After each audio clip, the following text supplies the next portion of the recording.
Hey guys, it's Nathar at CrowSong Lodge, and so I am starting a series here on my channel about tarot spreads, and the idea is I'm working on a video where I'm going to teach you how to make your own tarot spreads and how to evaluate what's important to you and what isn't.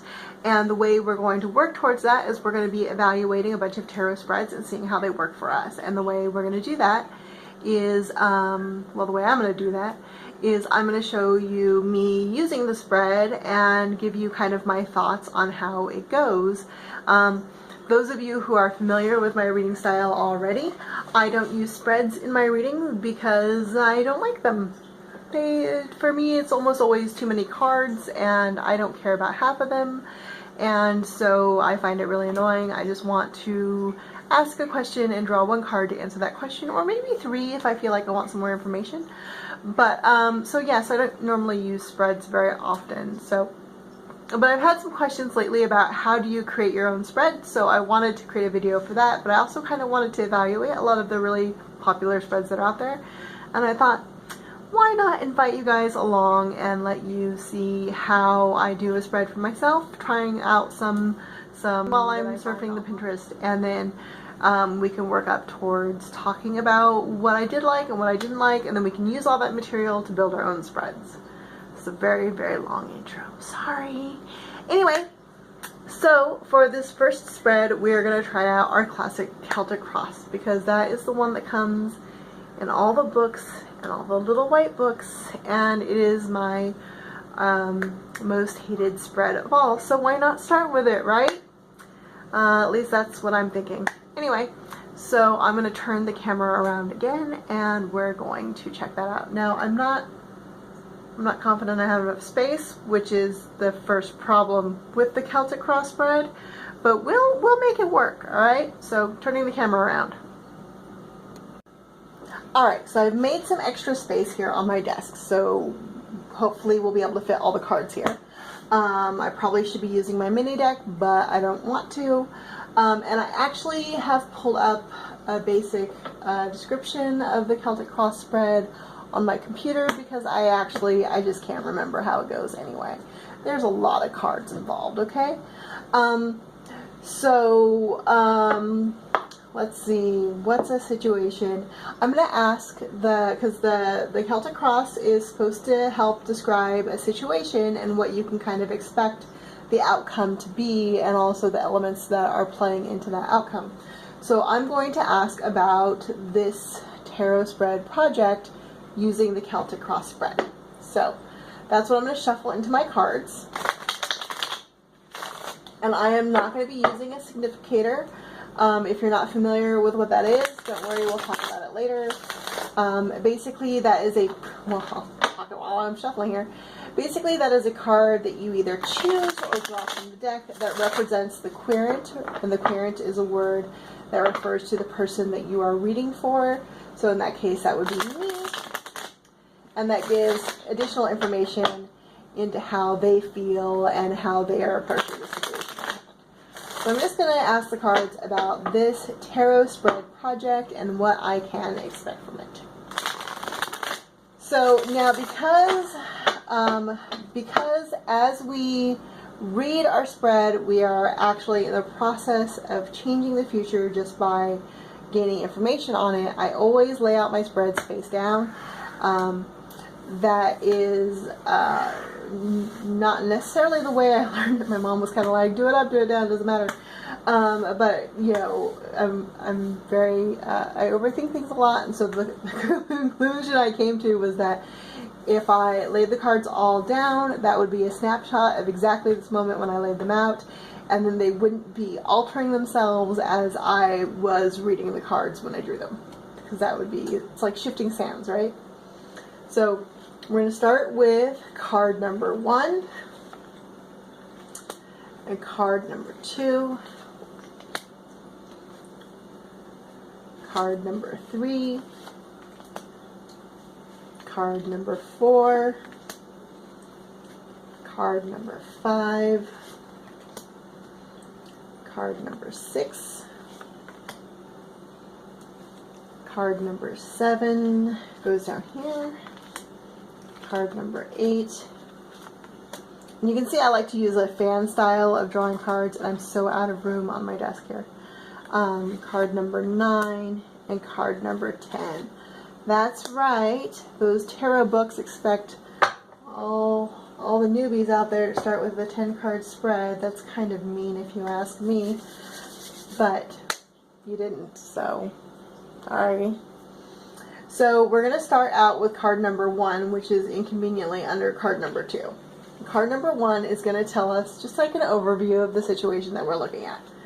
So for this I have the 10 of Wands, and so that means that I feel like the tarot spread situation is really quite overwhelming. There's a lot of elements and variables that need to be addressed and faced and kind of dealt with, and so that's kind of the situation, which I would say is pretty accurate. The next card is going to describe the challenge involved, and that is the Queen of Cups, and that tells me that the challenge is me and my feelings, my personal feelings in regards to spreads in general, which I already told you guys is definitely going to be an issue. So far so good. We have established things that we already know. That's fabulous. So card number 3, which is up here, is going to tell me about my beliefs regarding the situation. And for that, we have the 2 of Swords. The 2 of Swords says that I feel, or I believe, that there are 2 ways to go about this, and that there are 2 likely outcomes. There's 2 paths you can go by. And it's either going to be one or the other, and ne'er the 2 shall meet. And that is pretty much how I feel. Like this is either going to be completely useless or it's going to be totally awesome. So that would also be accurate and is, again, information I already know. So you can see I'm 3 cards in and I kind of feel like, okay, great, I already know this stuff.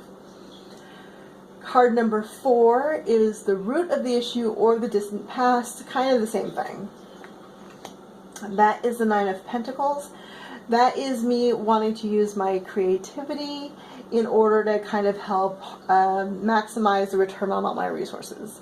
That's basically what the 9 of Pentacles is about, and I would also say that is still pretty accurate as far as things go, and still information I already know. So if I'm looking for confirmation on whether or not this reading is going to be accurate, I kind of feel like I have a lot of it so far. Card number 5 is going to tell me about the near past. I kind of read that as the last 2 weeks. So for that, we have the Page of Cups. That means someone came to me and they told me about their feelings about tarot spreads, and that's true. I just had a conversation with a couple of my friends just a few days ago about it, and I told them like, oh yeah, well I've been thinking about doing this project. Do you think that's even a good idea? And they were like, yes, please. So that's how we all got here. Number 6 is the near future. That is the 6 of Swords, so it looks like we're going on a journey. The 6 of Swords is almost always a physical journey, but it can be a metaphorical journey instead as well, and we are planning on taking this through a journey, so that absolutely makes sense, and is again something that we already knew that. So card number 7. Now we're going over to this column, this little tower of cards over here. We're going to be looking at how I perceive myself in regards to the situation, and that is the Ace of Cups. So yes, I do want to start a new project, especially in a new relationship, in regards to my feelings and intuition. So that's pretty accurate. It's a new intuitive project, so still accurate, still stuff I already knew. So number 8, now this is where we're getting into stuff I don't know. So card number 8 is outside influences or how others perceive me. So this is what I'm going to have to be dealing with going forward from other people. And I can't turn the card over. And this is the Ace of Pentacles. That's pretty cool. I've got the Ace of Pentacles and the Ace of Cups here. So people are going to be looking at a way to apply this information and how they can use it in their own lives, which is exactly what I want for them. So that is a really great confirmation of what I'm doing. So that's a pretty cool card, and that's really useful information for me.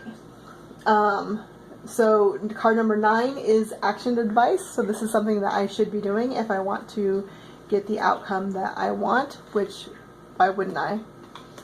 And so to talk about what I'm hoping for and to really kind of have a direction of where I want this to go. So like really just put it out there and let it be known and trust that it's going to go in that direction. So it's the wish card. Make those wishes.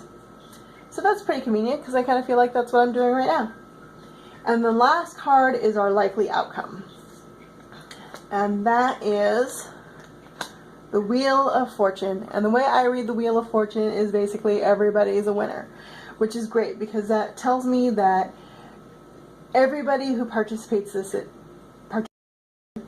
Anyway, I was reading card number 10, and that's the Wheel of Fortune, and like I said, everyone's a winner, which is really great for me because that tells me that the outcome of this project is that everyone who is involved in it in some way, even if you're just watching it, is going to get something out of it, something useful that they can use, and that's something that I really want. I just really want this project to be really useful to people. So that's pretty cool. That's a good confirmation for me. So, as you can tell, doing this spread for myself, what I really found useful in this spread are these last 3 cards. That's it. So if I were creating a spread for this topic that the Celtic Cross is supposed to address, which is the outcome of a situation, what I can expect, I would reduce it to just those 3 cards. That's it. This is all I really care about. This is stuff I already know and I'm already aware of. But this is the information that was new and that I could really find relevant and useful. So this is what I want to know. These 3 cards, I was in that ride of 10 cards just for these 3 at the end. And that is one of the reasons why I am so frustrated by the Celtic Cross spread, because it's really just about these last 3 cards. And for a lot of people, it's just that dude at the end. It's just card number 10, what's my outcome going to be?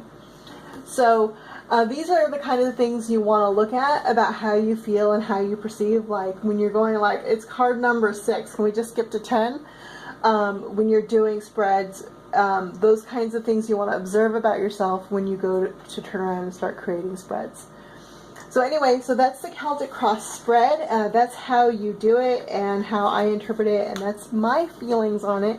And one of the reasons why I especially hate this spread, especially for our newbie baby beginners, because 10 cards is a lot of cards to be trying to read, especially, like, I went through that pretty quick. This video is only 12 minutes long, but I know my cards, I know my deck like the back of my hand, and if you're having to look up all the definitions in a book, this is going to take you half an hour. It's ridiculous. So anyway, just to get to that last card, number 10. So so yeah, so there's a couple different ways I can carry on doing these videos. So another way I thought about doing it is just like looking at the spread online and just critiquing it that way, but I kind of think a demonstration is really helpful, and that's the way I'm going to continue on unless everybody protests and says, please, that was agonizing, you talked way too much.